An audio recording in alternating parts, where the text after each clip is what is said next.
Gloire à Dieu.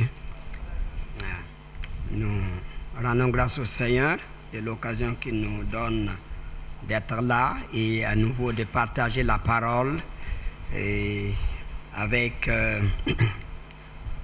les frères et les sœurs.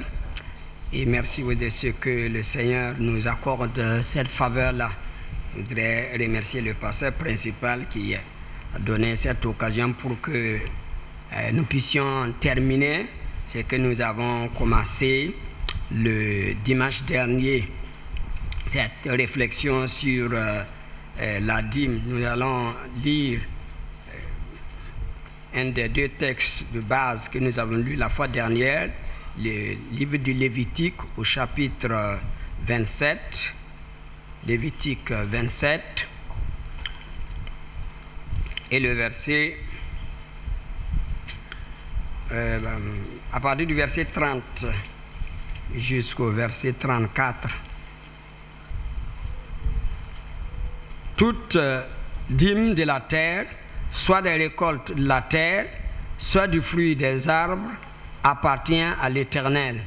C'est une chose consacrée à l'Éternel. Si quelqu'un veut racheter quelque chose de sa dîme, il y ajoutera un cinquième.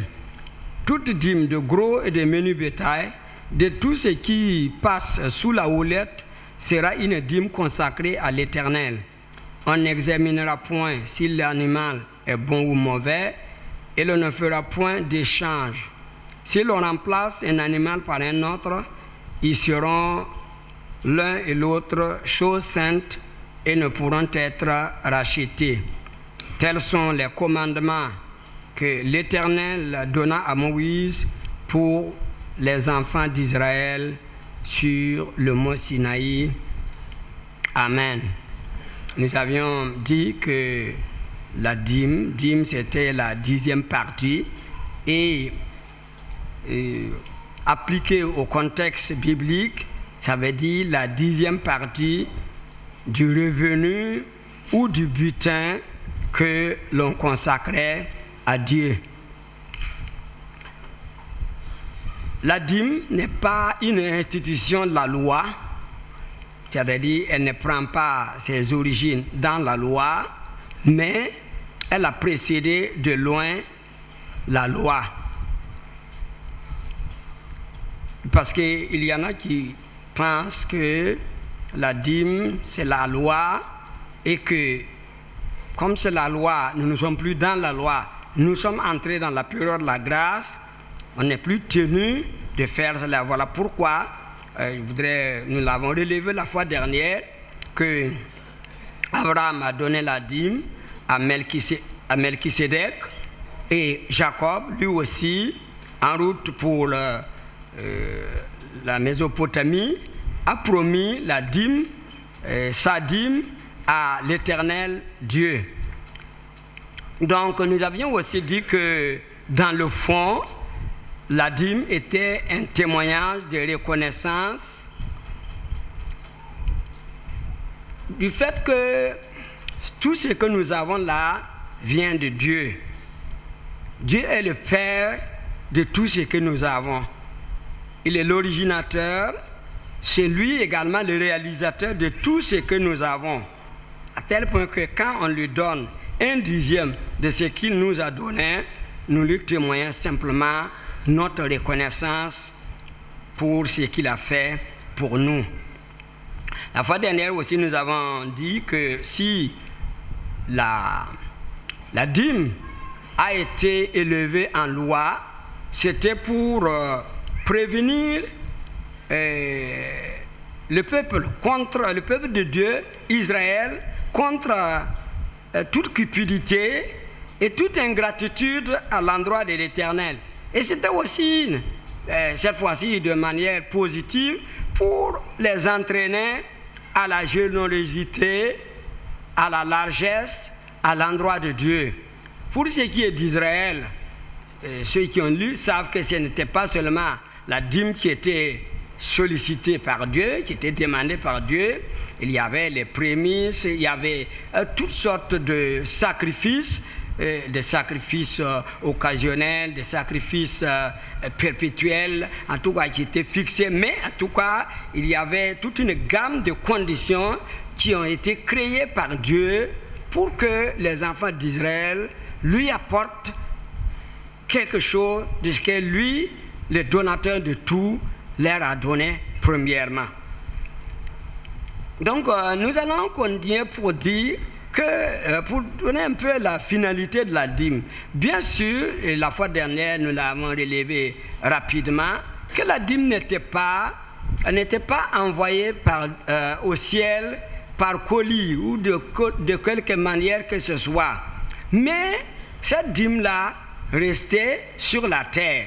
Pour ce qui est du cas d'Abraham, et c'était le premier cas de la mention de la dîme, Abraham a donné sa dîme à Melchisédek. Melchisédek était sacrificateur du Très-Haut. C'est vrai, il était roi de Salem, mais il était sacrificateur du Très-Haut, sacrificateur de Dieu. Et Abraham avait bénéficié de la grâce et la faveur, l'appui et le soutien de Dieu dans une guerre qu'il a opposée à une confédération de 5 rois, et il les avait battus. Et Abraham a su que véritablement il y avait la main de Dieu dans cette victoire qu'il a eue sur les ennemis. Et il a voulu donc témoigner à l'Éternel sa reconnaissance, et il a donné à Melchisédek la dîme en tant que messager de Dieu, en tant qu'envoyé de Dieu, en tant que représentant de Dieu. J'ai relevé la fois dernière, s'il y était possible pour Abraham de rencontrer l'Éternel, le Très-Haut, c'est à lui qu'il aurait donné directement cette dîme-là. Il ne l'aurait pas donné à quelqu'un d'autre. Mais en l'absence de Dieu sur la terre, puis de toute façon Dieu est partout, mais comme il ne le voyait pas, il l'a donné à celui qui est venu en son nom et qui de plus l'a béni. La dîme en Israël était destinée à des repas sacrés. On peut lire ça dans le Deutéronome au chapitre 12, le verset 7 et le verset 12. Nous n'allons pas nous y attarder. Si vous voulez noter, vous notez. Elle était aussi destinée aux Lévites.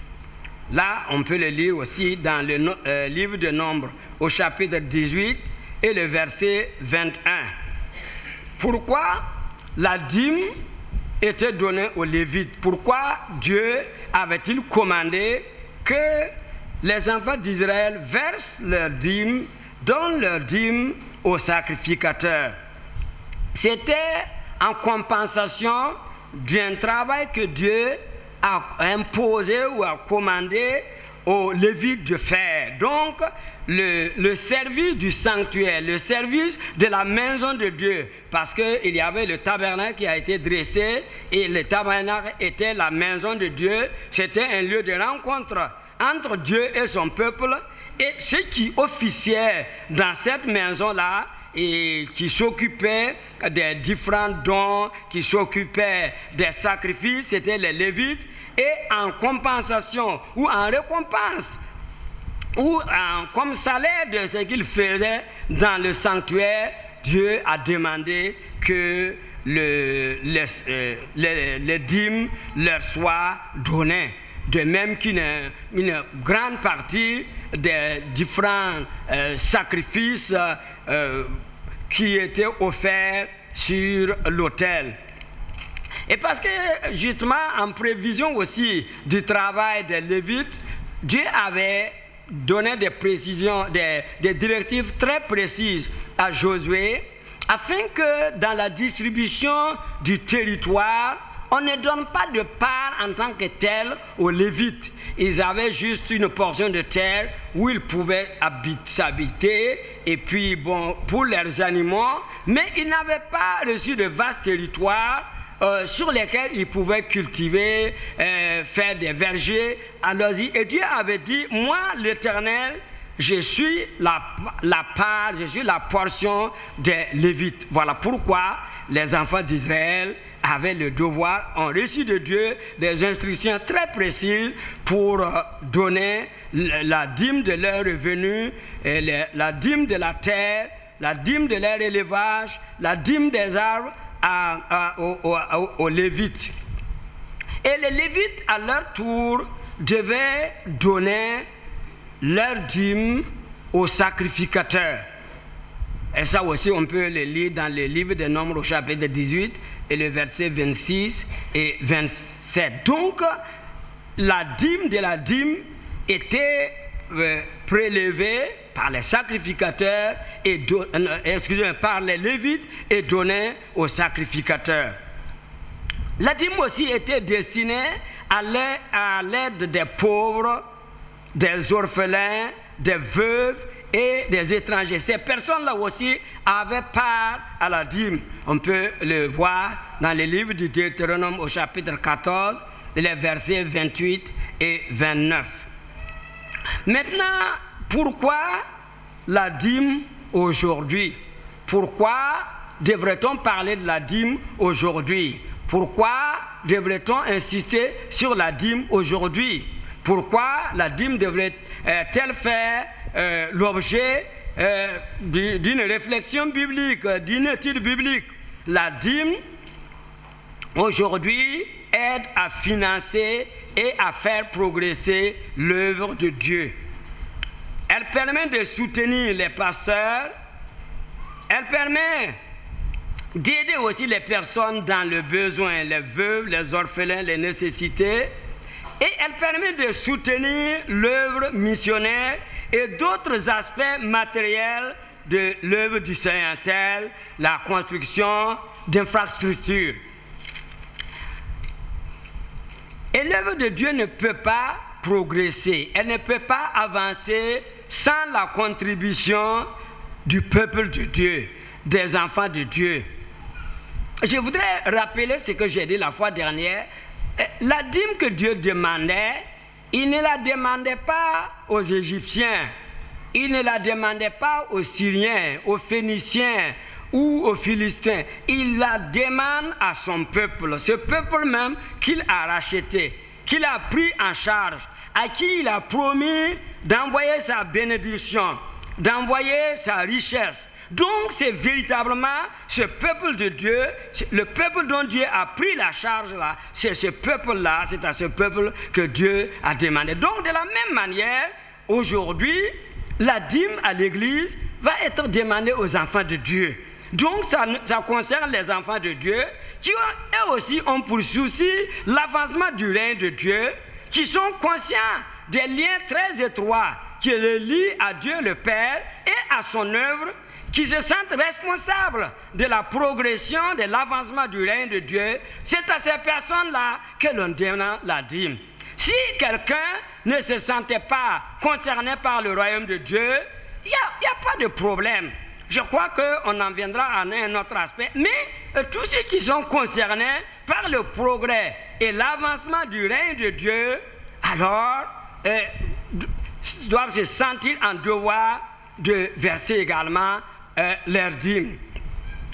Jésus n'est pas venu pour supprimer la loi, même si on croit qu'on a insisté beaucoup sur la dîme dans l'Ancien Testament, dans la loi. Jésus a dit clairement qu'il n'était pas venu pour supprimer la loi.